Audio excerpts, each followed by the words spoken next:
Hey everyone. Okay, hold on. So, I'm doing a new setup. So, I have my phone here for Instagram, but then I'm also trying out this new setup okay. So, I have a setup for YouTube and Facebook too. But hi everyone. Hello. Okay. Hold on, let me put the topic in here. Why you need a kit. Okay. I'm gonna pin that. Hi, thanks for joining. Hi, everyone. So, hi, IG. If you're on Facebook, let me know that you can hear me and see me. Hello. Can you guys hear me okay? Let me see. Hold on. Let me see about Facebook. I'm not sure. Let me see. Hey. Oh, okay, good. It's working. Okay, yes. All right. So, yes, success. Okay. So, I'm going to try to look at the chat too on Facebook. Oh, perfect. Hey. Okay. So, hi everyone. Thanks for tuning in. My name is Deja Monet, and I am a public relations specialist. I help my clients get into their dream publications. I do have an email list if you guys want to sign up, and I have a ton of resources. I'm always releasing and producing new content. So, sign up for my email list just to make sure you're updated and you have the most current resources. And yeah, we're going to go ahead and get started. So I want to talk to you guys about why you need a media kit. So I'm actually in the process of creating a few of them. Well, actually, I just did one yesterday, but I'm doing one again today because I signed 2 new clients. And I always create a media kit for my new clients. That is something that is already included in their retainer package, the monthly fee that they pay me, right? I also do design media kits or create media kits for a la carte clients too. But it's very important that you have a media kit, especially when you're pitching for press and other opportunities, because it makes it easier for the person that you're pitching, the journalist or the person on the receiving end, right? So, and hold on, I'm just checking. Hi, I'm just checking on. Oh, hey, Dad. Okay. Sorry, I'm just I'm just checking on Facebook too. So yeah, so it just makes it a lot easier. Hey Shani, so it makes it a lot easier to pitch and do your job as I would say as a publicist, but in most of you guys' cases, most of you are not publicists. So if you're doing pitching for yourself, it just makes it a lot easier with getting information over. So things that are typically included in a media kit are your headshots. You should have high resolution photos with the photo credit. A lot of publications now are requiring that you have a photo credit to accompany your picture that you're sending. So whether it's you got it from abc.com or whatever, there has to be some type of photo credit. Preferably it should be the photographer's name. But if you don't have that, what I've done is just reference the site that I pulled it from, which is usually the client site. Your bio. So I got this question yesterday because I'm running a promotion in terms of design media kits. I charge an extra fee to write a bio. Your content should be in your media kit, and I'll go into more details about what the content is in this case.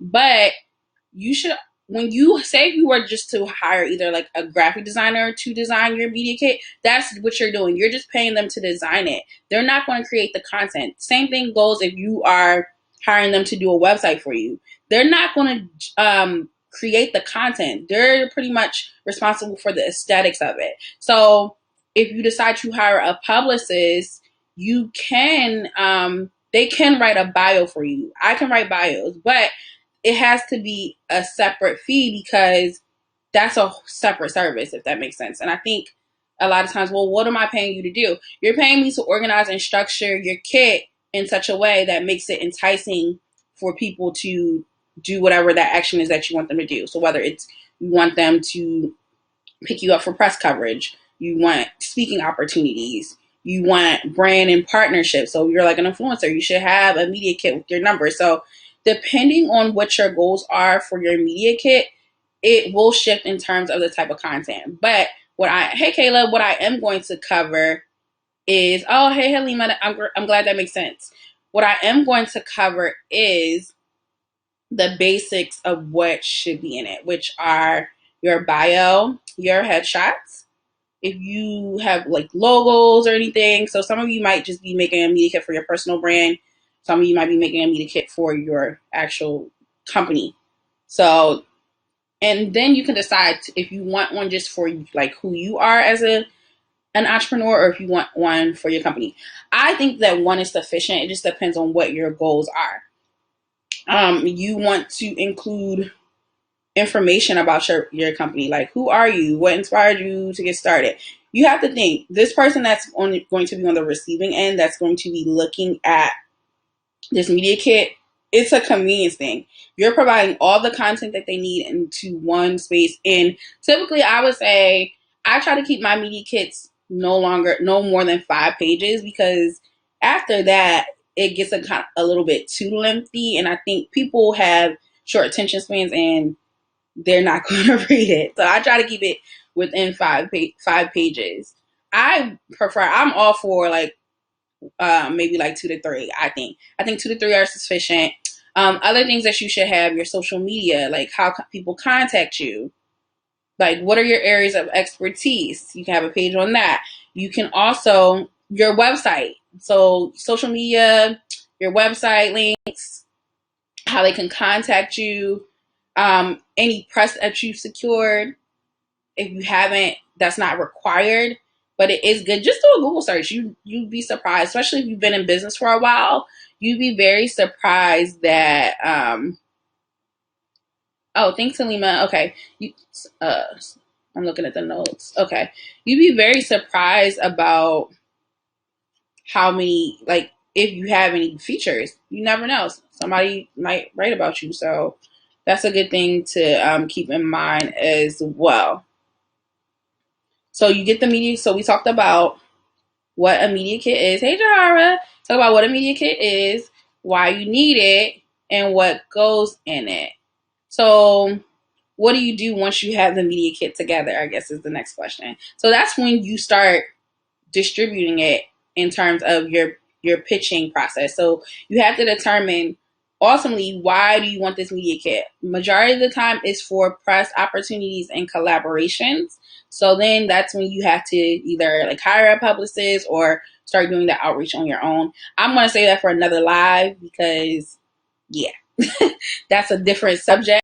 But does anyone have any questions? And I'm sorry, y'all, I'm like looking back and forth because I'm trying to multitask and go live on Facebook and Instagram. Oh, thanks, Dad. Dad, my dad shared my video, y'all. Thanks, Dad. But do you guys have any questions about media kits?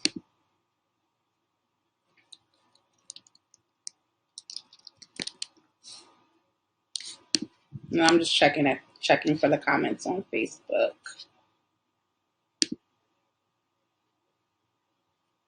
Oh, you know what too? So you can, here's your options. So in terms of getting the media kit made, so you can hire a professional, you can hire someone like me to do it, or you can make one on Canva if you like. A lot of people I come across are not very tech savvy.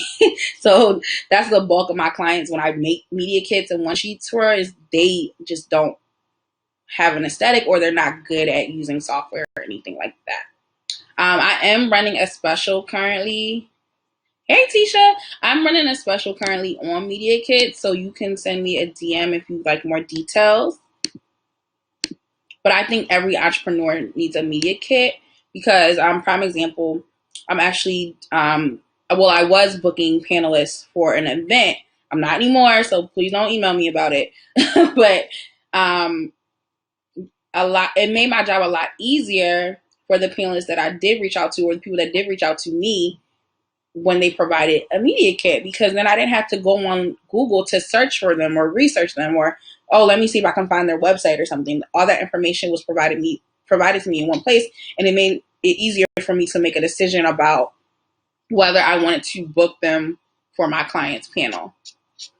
So media kits make the person on the receiving end, whether that be a journalist, whether that be an event organizer, or a brand for like collaborations or anything or partnerships, it makes their job easier. Because then they can decide, okay, like they have all the details that I need to know about them in one place. Okay, I can hurry up and make a quick decision about whether I want to use them for what have you. You can also post, you can also post like any upcoming projects. So you can, I did mention that you could talk about, you can include, your social media. You do not have to put your numbers if you do not have a large following. You have a couple options. You can just put the links and people can click on it and check out your social media. Or you can combine the numbers just to give like a reach. Like especially if you're using this for influencer partnerships, you can and your numbers are not that great in certain areas. You can combine it just to say, like, give people an idea of what your reach is.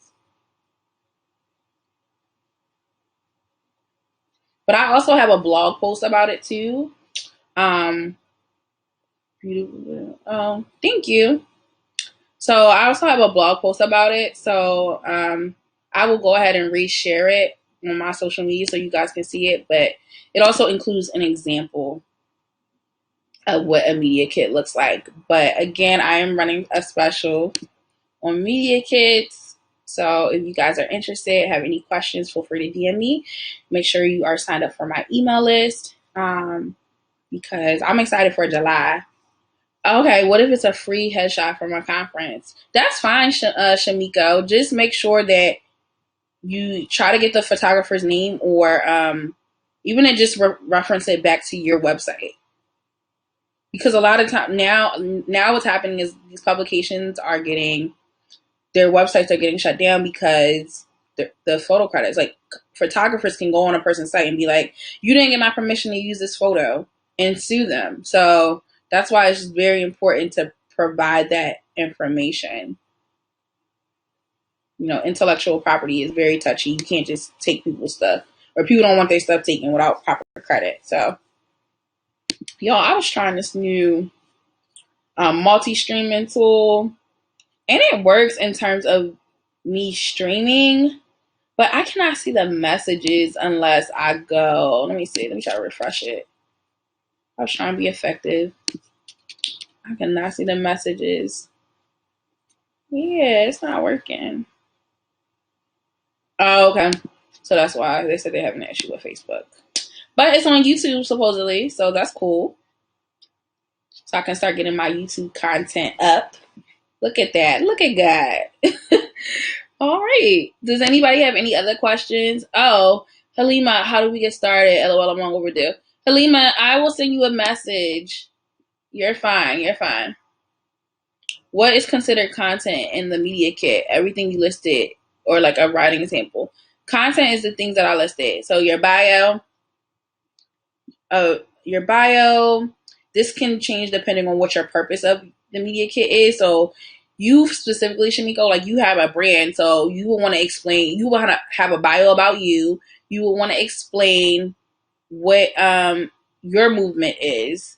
You will want to have your social media content. You would want to have your social media links. You might want to include pictures because I know you have a brunch, so you might want to include pictures for your brunch. Again, it just depends. And you can add pages, you can take out pages depending on what your purpose is. But the three most common reasons people use media kits are they're looking for press, they're looking for speaking opportunities, and they're looking for partnerships with brands. So most likely you would want one because of one of those three things that I listed. But that's what I consider content. And I'm going to post, sorry, IG, I can't post this, but I'm going to post in the comment log a blog post that lists out the things that I recommend. I did this a while ago, so I probably need to update it. But this will give you a head start in terms of what you're doing. And thank you, Shamiko, and thanks, Dad, for sharing. Please share out my video, y'all. I really appreciate it. Does anybody have any other questions? Y'all are good. These are great. These are great questions. I just want to make sure I'm not missing anything. Hold on. Let me see.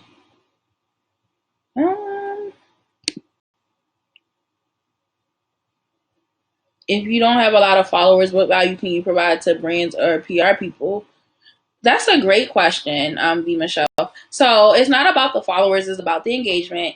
And a lot of times when brands hire you or want to work with you, there's this concept called a micro influencer. And there's a study, and you can Google it. I want to say it was in Forbes or Entrepreneur, that shows that there's more engagement with being a micro influencer than there is with hiring out like this person that has 1 million followers. So micro influencers, because their community is smaller, their audience is more inclined to more inclined to believe or rely on the trust the resources or information that they're giving out.